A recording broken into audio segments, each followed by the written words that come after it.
নবম শ্রেণীর ৮ জন বন্ধু মিলে স্কুল থেকে দ্বারকেশ্বর নদের তীরে ঘুরতে যায়। হঠাৎ করেই ৩ বন্ধু জলে স্নান করতে নেমে তলিয়ে যায়। ঘটনাস্থলে পৌঁছায় বিষ্ণুপুর থানার পুলিশ এবং বিপর্যয় মোকাবিলা দপ্তরের কর্মীরা। উদ্ধার কাজ চলছে এখনো পর্যন্ত। বাঁকুড়া জেলার বিষ্ণুপুর হাই স্কুলের নবম শ্রেণীর ৮ জন বন্ধু মিলে দুপুর ১:৩০ নাগাদ স্কুল থেকে দ্বারকেশ্বর নদে ঘুরতে যায়।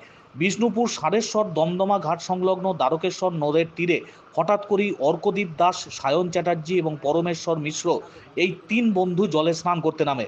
এরপর অসতর্কতাবশত ৩জনই জলে তলিয়ে যায়। তাদের বাঁচাতে মরিয়া চেষ্টা করে বাকি ৫ জন। গভীর জলে তলিয়ে গেলে তারা আর বাঁচাতে পারেনি।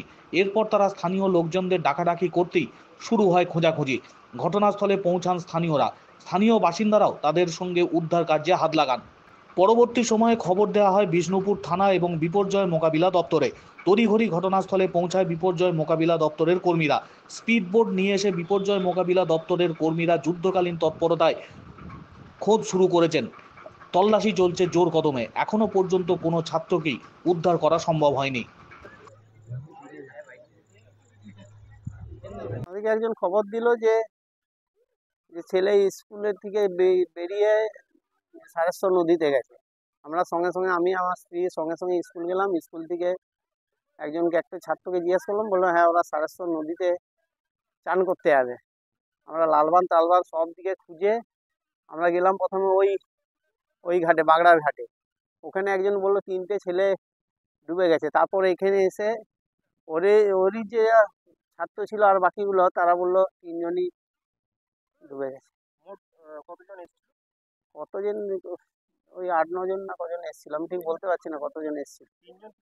3জন টলি। এখন তো খুঁজে চলছে, ডুবুরি নাম। বিষ্ণুপুর ব্লকে সুভাষপল্লী পাশ দিয়ে যে দ্বারকেশ্বর নদী চলে গেছে, এখানে কিছু স্কুল পড়ুয়া তারা স্নান করতে বলুন বা সারেশ্বরের মন্দির দর্শন করার জন্য তারা এসেছিল। 8-9 জন স্টুডেন্ট। হঠাৎ করে তারা জলে 3জন তলিয়ে যায়। বাকি বন্ধুগুলো ওদেরকে তোলার চেষ্টা করলো, সেটা ওরা মানে তুলতে পারেনি। হ্যাঁ, অসহায় বোধ করেছে। এই মুহূর্তে এখনো 3জন যারা স্টুডেন্ট জলে তলিয়ে গেছে তাদেরকে খুঁজে পাওয়া যাচ্ছে না। প্রশাসন থেকে আমাদের যাবতীয় ব্যবস্থা করা হয়েছে। হ্যাঁ, ডুবুরিরা এসছে, তারা কাজ করছে। আমরা চেষ্টা করছি আমাদের বিষ্ণুপুর, জয়পুর, কতুলপুর বিভিন্ন জায়গায় আমাদের টিমকে কাজে লাগাইছি, আমাদের যুব সমাজকেও কাজে লাগিয়েছি। তারা যেমন মানে তুরন্ত নদীতে যতটা সম্ভব ছেলেগুলোকে যাতে খুঁজে পাওয়া যায়, এই বিষয়। 3জন তলিয়ে গেছে।